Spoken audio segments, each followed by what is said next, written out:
It's Radio Free 501c, the podcast of Rogue Tulips Consulting. I'm Cecilia Sepp, your host. Welcome to Season 7. This episode is supported by USAE News, the weekly community newspaper of associations, CVBs, and hotels. Learn more about USAE News at usaenews.com.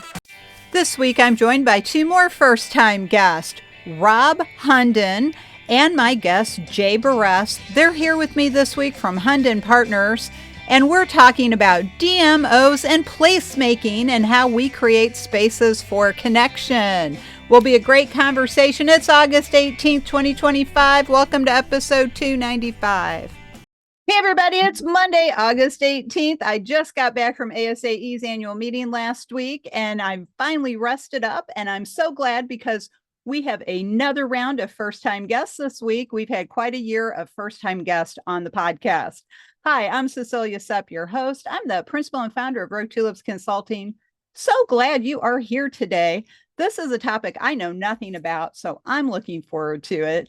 But before we dive in and I introduce our guest, good morning, good afternoon, or good evening to our global audience, wherever you may be. Thanks again for joining us. And don't forget to subscribe or follow us on your favorite podcast service so you don't miss any of these exciting conversations. This is our episode that is supported by USAE News, the paper of record for the association and convention community. Look them up at usaenews.com. So this week we have a really fascinating topic, and I think it's a very 21st century topic, DMOs and placemaking. Now, this relates to events and conferences and all kinds of good stuff that brings people together.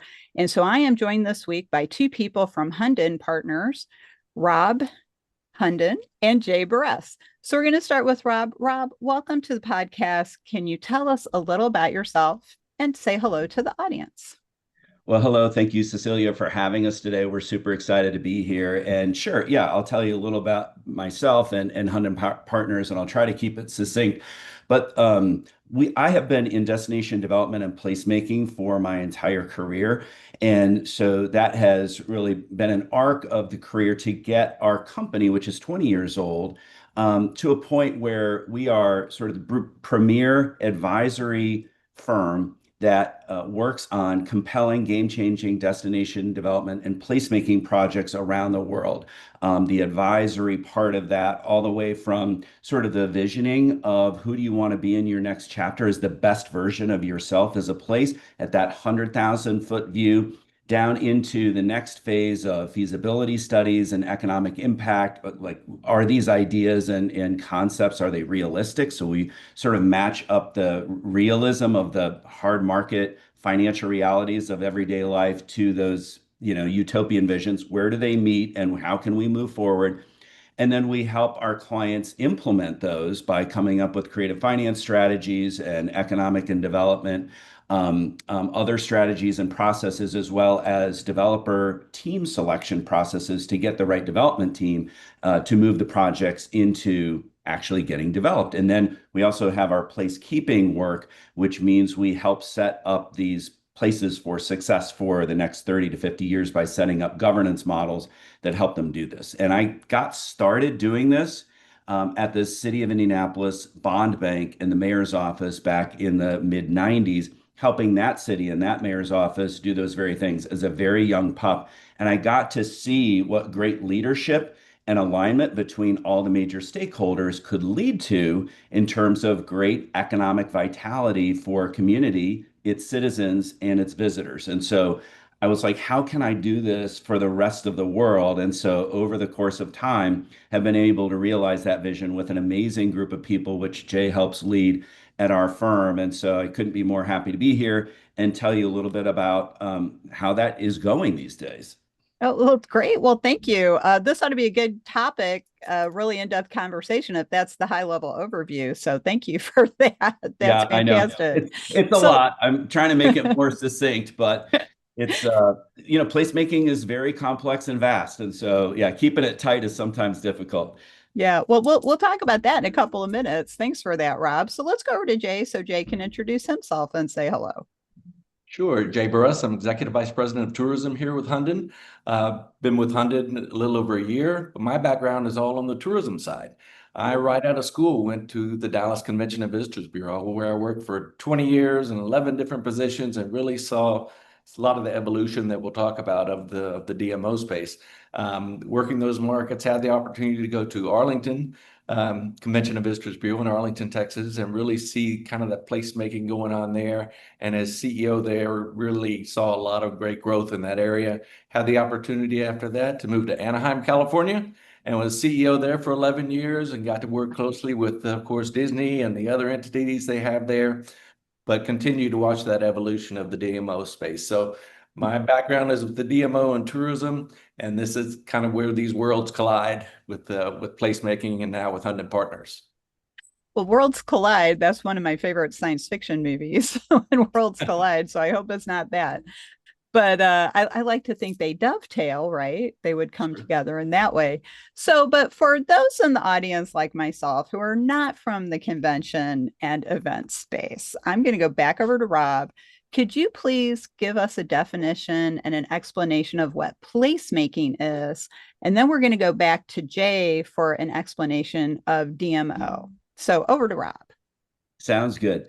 So really, placemaking is a buzzword that so many people are using today, and you have to be really careful because it can mean many things to many people. In our world, in our definition, placemaking is a broader stroke or brush compared to just destination development.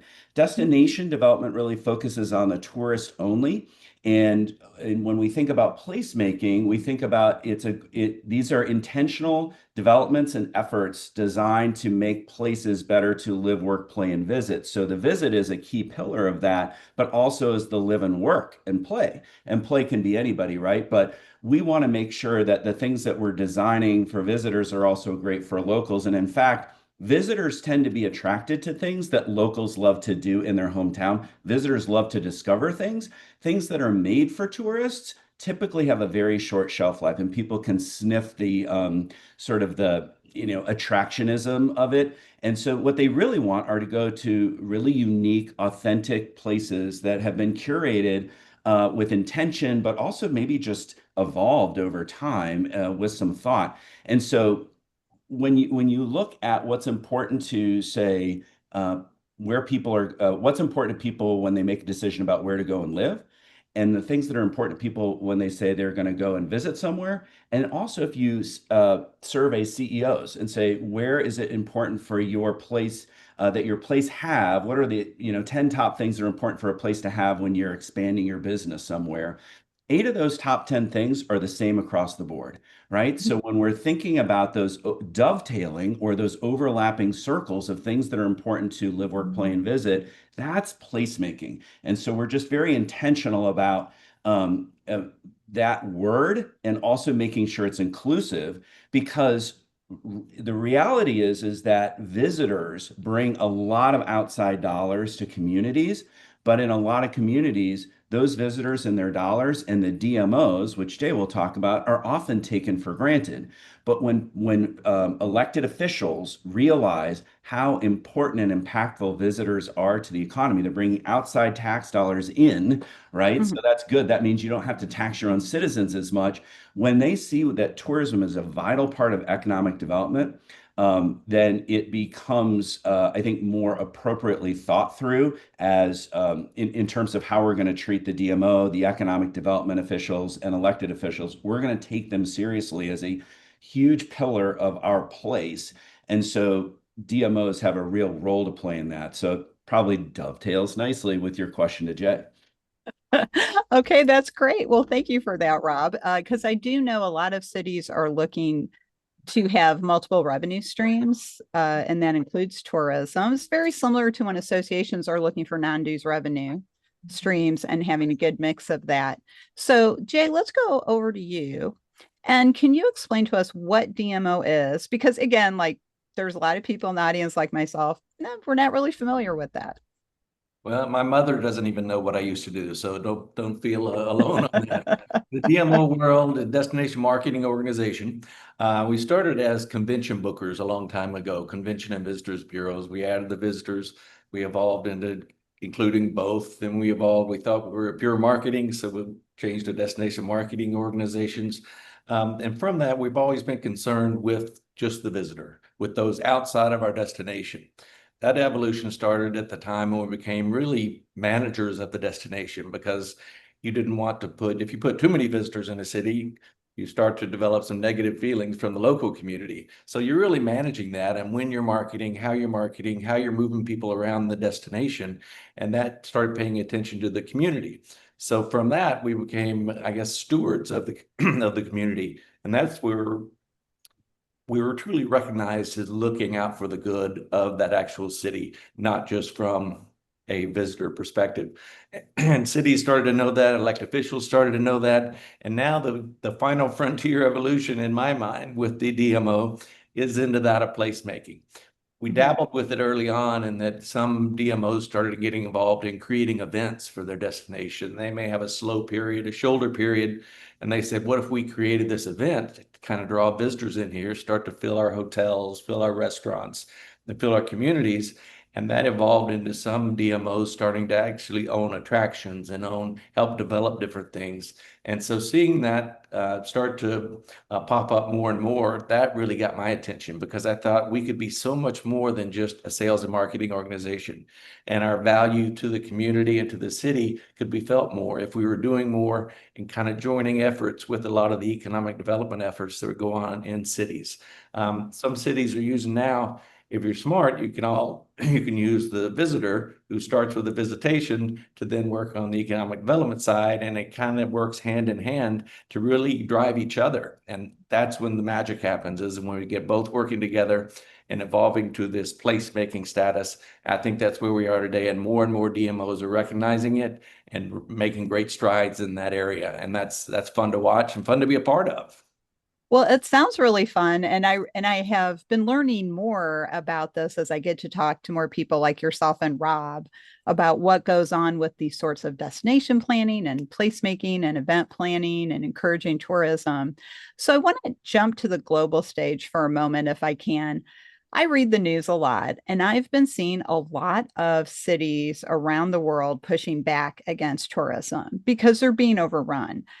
I don't think we have that problem in the United States, but is that an issue that you've seen in this country? I can start with that. You start to see it in some of the beach and mountain communities, because people that move there because they want to live by the beach or in the mountains. And you start to see that a little bit, and a little bit of a pushback from those communities. So that's when we really became destination managers and really tried to manage that and not just flood the zone every chance we get, which made our performance indicators evolve and change. And it's not just as many numbers as you can get. It has to be numbers that makes the biggest impact, that also does not disrupt the community. So it's really balancing act of that. You do see it a lot in Europe, of kind of that the too much tourism and the pushback. And that's where the addition of the community feature for a DMO is so important, because what I had seen in my community is that tourism got everything for it. Everything, the city was very tourism driven.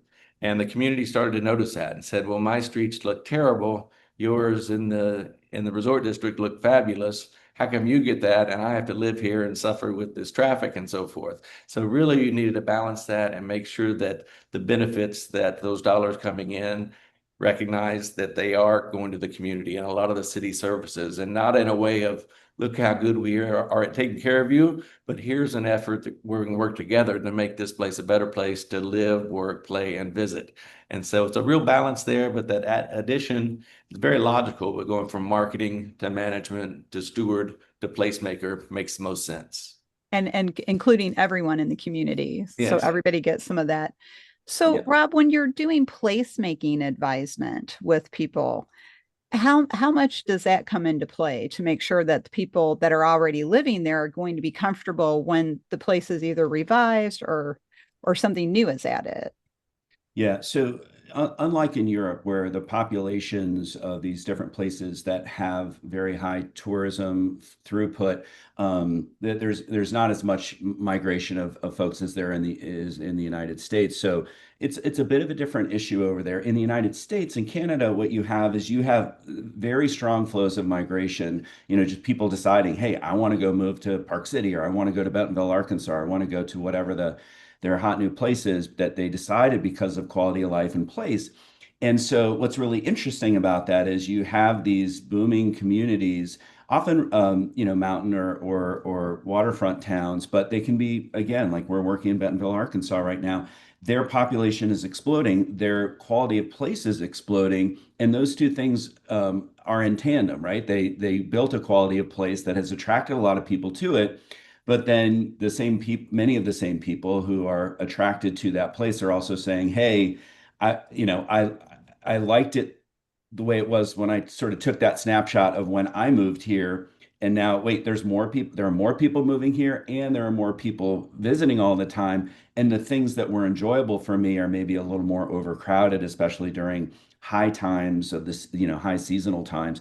And so you find that quite a bit, that the people who are moving there were tourists at one point, and they decided, hey, I want to pick up my stakes and move to this other place. So again, it then becomes a stewardship and a management issue to say, like, well, how do we maybe even out the flows, so that we don't have such strong seasonality, and we can also just continue to ensure that the places that we intentionally or not have that are so attractive to so many are also accessible to so many. And we also deal with accessibility all the time, and that not just overcrowding, but like how can those who are impaired in many ways, get to destinations that might be seen as inaccessible. And when things are a little bit overcrowded, sometimes they can appear to be inaccessible. So again, it's always managing it and optimizing it. That's our goal for communities. But sometimes we go in with the sort of management first because they're already, overly successful. And other times we're going in and they're like, please, tourists come. And so it's more about like just ginning up, something, a reason for people to come to a place. So we deal with the entire spectrum. Yeah, I'm just kind of laughing because there's so many little towns in Europe that are like, go away, tourists. And then you forget there's small towns and cities in the US, like, please come because we Right? would love to Yeah, see you. it happens So all the that's time. really interesting. So I want to throw this question over to Jay, and then Rob, if you want to add something, we'll come back to you. Associations are, of course, very concerned about the impact that we have on communities and local societies, and of course, the world at large. But when we bring a conference somewhere, we want to have that sense of stewardship, that perhaps we're leaving something behind that makes the city a little better, which is why a lot of times at conferences you can sign up for volunteer projects and things like that. Right. So, Jay, what are some things that destination marketing organizations can help with to help an association identify what impact can they leave that's positive impact on the city, in addition to coming and infusing the local economy? I love that addition to the meetings and conference and association industries. We saw it years ago. We started a program in Arlington where we had a lot of parking lots around our entertainment district. And so when each group came to town, they would donate a tree or a group of trees, which would be planted in the district. So that kind of started us kind of thinking there's maybe a legacy that these groups can leave behind. And so in Anaheim, we created a community report. This also helps you on your community relations and engagement, which showcase when a group came to town, it's not just economic impact. We had a group, the National Association of Music Merchants, who music had been taken out of the elementary schools in the district. So they worked hard to bring the music back to the schools, donating instruments to the schools, taking a day of service and going and teaching the kids who may have never held a guitar before, teaching them how to play. So you started to see this legacy build. And then we had groups all over the country that would, wherever they meet, possibly their security association, they may come in and donate some equipment to the local nonprofits or things. We had a group from China once that came over, and the president of their group was very had a connection with the Alzheimer's Society and wanted to donate hundreds of thousands of dollars in cash to that association. So it's seeing how those two worlds come together, and that is the legacy has become such a big part of what association does and leave behind. I want them to know how important that is to the to the DMO, to the city, and to the communities and residents that live there, because it really, really does make a difference. So, and Rob, did you want to add on to that?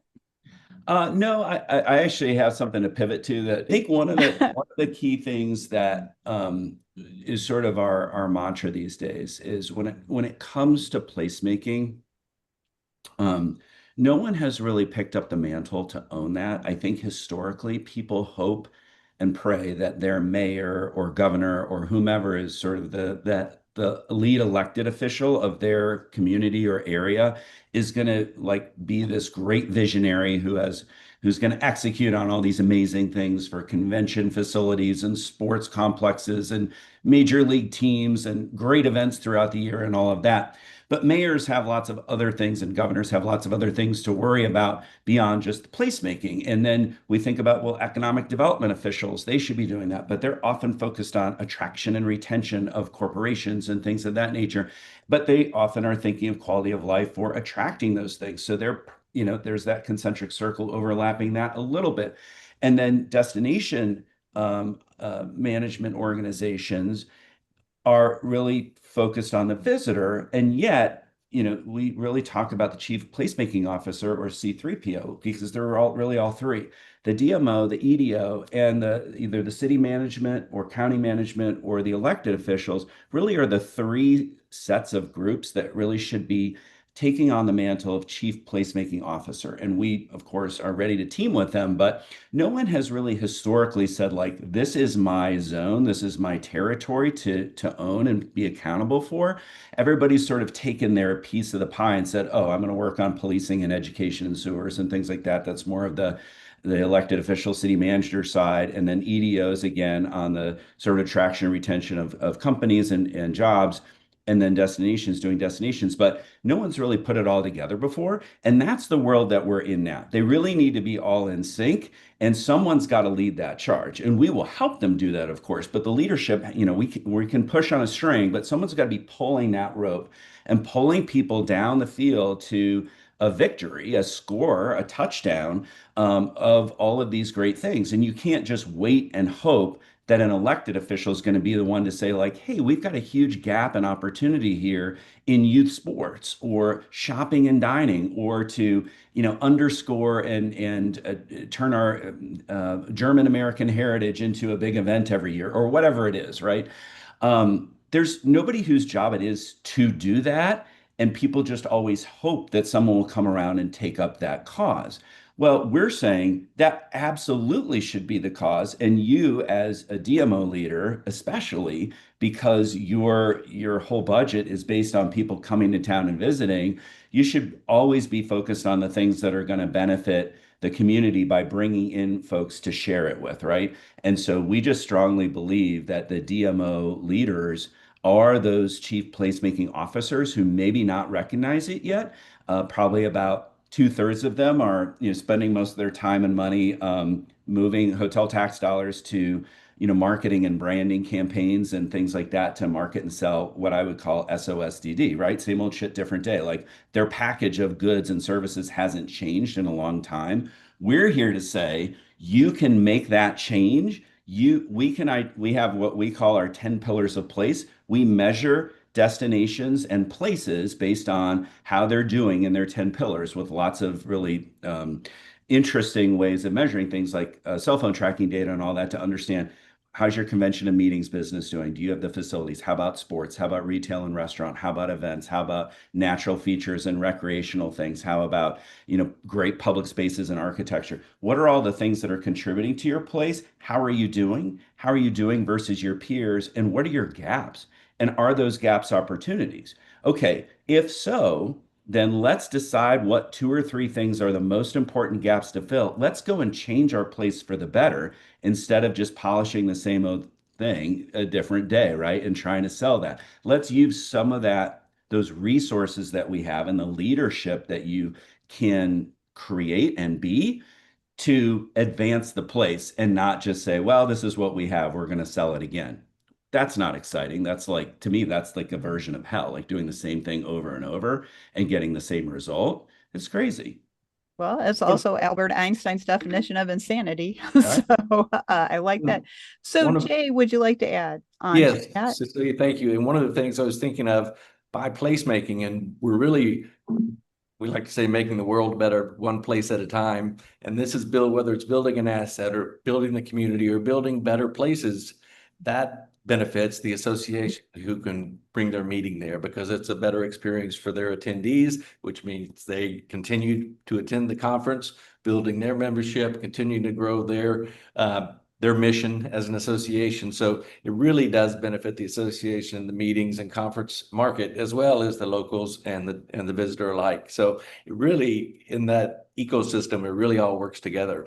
And so I think that making these places better one at a time is only going to benefit the association business in the long run and where they might be able to take their meetings and conferences in the future. Yeah, and that's a great dovetail as well, since that's the word of this episode, because associations make the world a better place where they are. So whether it's you're in a profession or an industry, you're helping make the world a better place where you are, that little piece of the world. So every time we go somewhere and bring an event or a conference, we can make that part of the world a little bit better while we're there, and then move on and make the next place a little bit better. So this is really an interesting topic. But as I said, I am not an expert in this area. So is there a part of what you do with placemaking and DMO that we haven't touched on that you think it's important for the audience to know? I think, well, I was sort of alluding to it in my last answer, which is that it's first really important, I think, that people own the responsibility and the accountability for their place. As one of the big trends in Destinations International, which of course is the Association for DMOs, is that they're really going to what we're now calling DOs, just destination organizations. And at some point, they may be called POs, place organizations. And so and they're recognizing that they have to make the case that they should be taken seriously as an economic development and vitality tool and industry for their community. They are a big part of every community's GDP. And the more they recognize that and sort of take off the thought or the hat of, hey, we're marketers, to like we're accountable for the quality of this place. That is a huge responsibility. And so from Hunden Partners perspective, what we're seeing these DMOs do and what we're suggesting they do and what the Destinations International is pushing them to do through their DMAP, which is sort of their pathways to success for these DMO organizations, is to really take that responsibility seriously, do an assessment of their place, thinking holistically, not just about tourists, but placemaking. And so it's a mindset shift. And so we've talked about it a little bit, which is the assessment, right? So the overall assessment of your place, and at Hunden Partners, again, we break it into what we call our 10 pillars of place. There's a deep dive there. This isn't just like high level bumper sticker strategies that come out at the end of these. We've seen a lot of strategic plans and place, I would call them tourism plans, that come out that are very sort of ethereal and hard to grasp in terms of what they're supposed to do with it. It's like, we want to become, the grand poobah of, X, Y, Z. It's like, well, how the hell are you going to get there, right? When we talk about strategy and we have done all the assessments, the best thing to do is to eliminate all the distractions and focus on the things you absolutely need to accomplish in the next 3 years in order to hit your goals. And so when you do that and you start separating out the 80% of things that are not going to help you get there, that focuses you and focuses your attention and gives you a pathway. We've seen a lot of strategic plans and a lot of tourism plans that come out with 90 to 100 plus tactics and ideas and to-do lists and things like that. And it's like, are you kidding me? Who can do that? That's nuts. Let's focus on the things that are actually going to move the needle because they're big, they're hard, they're costly, they're complicated. And to do any of these things, you need a yeoman's effort. You absolutely have to get everybody together because we're talking about hundreds of millions of dollars of investment for any of these kinds of projects or events typically. So we just have a different mindset, and it's because we've been in the processes and on the client side, the owner side, the city side, from beginning to end, and we have seen failure and we've seen success, and we simply want to help people avoid failure and get to success. And so that's not a pitch for us. That's just like a hope and dream for humanity, right? Like Right. screwing around, wasting time. There are 2,500 DMOs in North America, right? Guess what? Somebody else has done this before you and has messed up, and others have gotten it right. Like, just call us. We'll help you get to the right place sooner so that you don't think you have to reinvent the wheel, right? That's not a pitch for us. That's just like, just being smart, right? Don't think you have to do it all on your own and make it up as you go. This process, these fields have been plowed before in good ways and bad. We can, get them to the right place. And so I think it's just taking it seriously as a responsibility, and then just being smart and saying like, hey, if I need surgery, I'm going to a doctor who's done it 12,000 times. I'm not going to try to do surgery on myself, right? So just phone a friend, right? Call an expert, people who have done this before, and then you'll be in a good spot to create a great place and have great places for associations to come and visit and enjoy your community. Right. Oh, that's great. Well, thank you. And then, Jay, before we go to our wrap up, is there anything you wanted to add that we may have missed on the DM? I think the one thing that we recognize greatly is that we know DMOs and their budgets are being attacked. They're being cut by different municipalities. They're creating new ways to fund their organizations, but even those can be attacked at some point. So really by becoming a placemaker, this adds to that value that you're providing to the city and those entities or counties and the destination that really increases your value and worth and importance to the community and the city itself. So I think it's a natural additional bit of ammunition as the DMO protects their budgets moving forward. Oh, that's great. Well, so Jay, before we wrap up, I like to ask our guests, what's the one thought you'd like the audience to take away today? And then how can they get in touch with you if they wanted to connect and learn more? I'll start first. There's really a couple of different takeaways. One is that DMOs are evolving into placemakers, and it's the right thing to do, and it moves the destination and their communities forward. The other is kind of the difference in placemaking and destination development, because it's not just for the visitor and it's not just for the community, it's where they cross over in that area in the middle. And then third is that last point about kind of the adding value to what you bring to a community, thus ensuring your future contracts and your future budgets moving forward, because you are much more than a sales and marketing organization. You do so many different things. And so that's why we love talking to DMOs and economic development offices every day, because they're not in competition with each other. They actually can work hand in hand and make great things happen. Excellent. And how can people get in touch? Our website is Hunden, www.hunden.com, and I can be reached at jay@hunden.com, JAY@Hunden, HUNDEN.com. Great. Well, thank you, Jay. This was great. I really appreciate all your input today. Rob, what is your one thought you'd like the audience to take away? And if you'd like to share a different way to get in touch with you. Sure. Perfect. Thank you. Well, we've really had a great time today and hope the viewers have enjoyed it as well. I would say the one takeaway is your biggest competitor and impediment is a mediocre version of yourself. You can be better tomorrow and your place can be better tomorrow than it is today. Do not settle for what you are today and just think, we're just going to rinse and repeat. We absolutely can make our world and our places so much better than it is. It has been done many places. Let's learn and grow and be better based on what we're finding out from others out there. And so we love helping our clients discover that and actuate that. So it's always exciting to sort of light that fire under people and have them realize they have more power and creative influence in their own lives and their communities than they ever thought.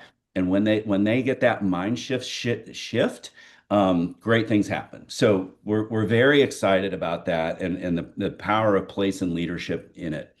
In terms of getting in touch with me, both Jay and I are on LinkedIn. So I go by Robin or Rob Hunden, and I'm on LinkedIn. So I post a lot there, videos and whatnot. That's sort of my main social media. We also have a YouTube channel, Hunden Partners YouTube channel that we're putting sort of placemaking academy videos on there. So there are about 25 there right now, and we continue to add to that. My email is rob@hunden.com, and of course the website is hunden.com. So very simple and easy to get in touch with us. Well, this has been a great episode. Thank you both for joining me and letting us scratch the surface of a really complex and deep, and as you both mentioned, and I agree, 21st century shift toward how we connect with each other. So thanks again for joining me. Thank you for having us. Thank you. Well, we have to go rogue for now, but we'll be back next week with another exciting episode. So another gentle reminder, don't forget to subscribe or follow us on your favorite podcast service because you don't want to miss any of these great conversations. If you'd like to learn more about Rogue Tulips Consulting and myself and how we could possibly work together, check out our website, roguetulips.com. You can learn about our services on the services page. You can learn about this podcast. You can find this episode and share it with your colleagues and friends on our podcast page. You can also find our past episodes, and you might want to check out some of those. Now, you can also, as you're getting ready for CAE season, that's right, the CAE test is coming up in December of this year. If you're looking for a course to help you get ready, whether you've seen the exam before or not, check out our education page. We have a very affordable, budget-friendly course that you can take. You can also schedule a call with me if you're not sure which course you might want to take, and I'm happy to advise you on other options out there in our community.